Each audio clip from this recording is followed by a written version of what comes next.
ने किया पशु चोर गैंग का पर्दाफाश। पुलिस मुठभेड़ में एक बदमाश के पैर में लगी गोली, घायल गिरफ्तार। पुलिस ने सर्विलांस टीम के साथ मिलकर किया गैंग का पर्दाफाश। पशुओं को चोरी करने वाला एहसान उर्फ हकला पुलिस मुठभेड़ में घायल अवस्था में किया गिरफ्तार। गैंग का मुखिया एहसान 2 अन्य साथियों संग हुआ गिरफ्तार। दर्जन भर मुकदमों में वांछित चल रहा था एहसान। मुठभेड़ के बाद पुलिस ने एहसान को दबोचा। चोरी में इस्तेमाल होने वाली गाड़ी भी हुई बरामद। आरोपियों के पास करीब 11 भैंस, तमंचे और कारतूस भी हुए बरामद।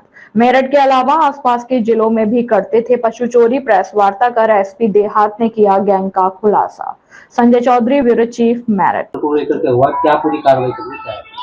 ये जनपद मेरठ में सर्विलांस टीम और थाना भावनपुर की टीम ने एक पशु चोरों के एक बड़े गैंग का पर्दाफाश किया है, जिसके तहत आज कुल 3 लोगों को गिरफ्तार किया गया है, जिसमें एक व्यक्ति मुठभेड़ में गिरफ्तार हुआ है, एहसान उर्फ हकला, जो करीब 11 मुकदमे इसके ऊपर हैं और ये पहले भी पशु चोरी में और गोवध अधिनियम के मामलों में जेल जा चुका है।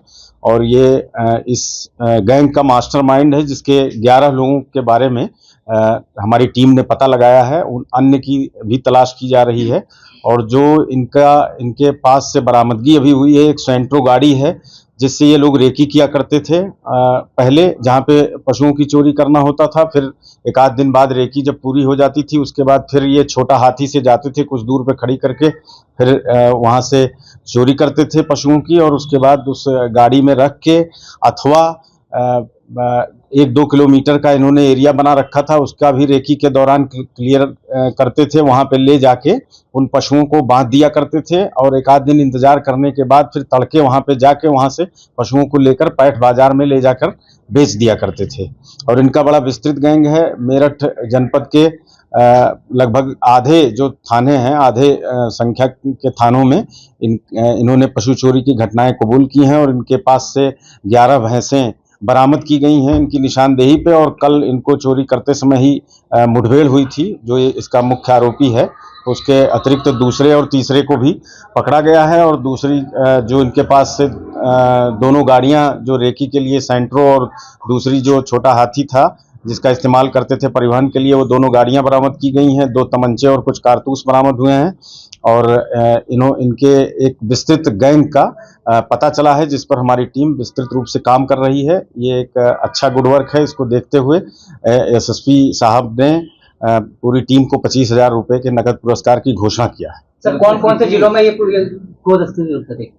ये मेरठ जनपद के अलावा अगल बगल के जिलों तक भी इनकी पहुंच थी। और जो पैठ है वो मुजफ्फरनगर, हापुड़, शामली और अगल बगल के जिलों में ये पैठ में ले जाकर वहां से बेच दिया करते थे। और अब तक इन्होंने लगभग 1.5 दर्जन चोरियां कबूल की हैं और कुछ साक्ष्य मिले हैं।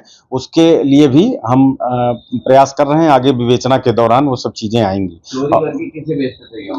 चोरी करने के बाद ये पैठ में अभी जो प्राइमा फेसी पता चला है कि पैठ में बेचा करते थे। और इन्होंने सुरक्षित स्थान भी बना रखा था जहां पहले रख लेते थे, अथवा चोरी करने के बाद आसपास ही एक आध दिन के लिए पशुओं को वहां पे बांध दिया करते थे, किसी ऐसे खेत वाले, जो मतलब घना खेत हो, ऐसे स्थान पे जहां पब्लिक की पहुंच ना हो। इनकी पहुंच होती थी, बाद में जाया करते थे। जाने के बाद फिर वहां से तड़के सुबह जब कोई देखता नहीं था, इनको लेके परिवहन करते हुए छोटा हाथी के माध्यम से, और उसके बाद ले जाके पैठ में बेच दिया करते थे। उन्हीं पे चिन्हित किया जाएगा जिनको बेचते थे। विवेचना के दौरान उनका भी पता लगाया जा रहा है और अन्य अगर कोई डायमेंशन है इसका तो उसका भी पता लगाया जा रहा है। सर, जो इनके हथियार पकड़े गए हैं वो पता चला कहाँ से मिले? इसका भी पता लगाया जा रहा है। बिल्कुल, जब भी कोई हथियार पकड़ा जाता है तो उसका हम पता लगाते हैं, उसको भी विवेचना के दौरान पता लगाया जाएगा।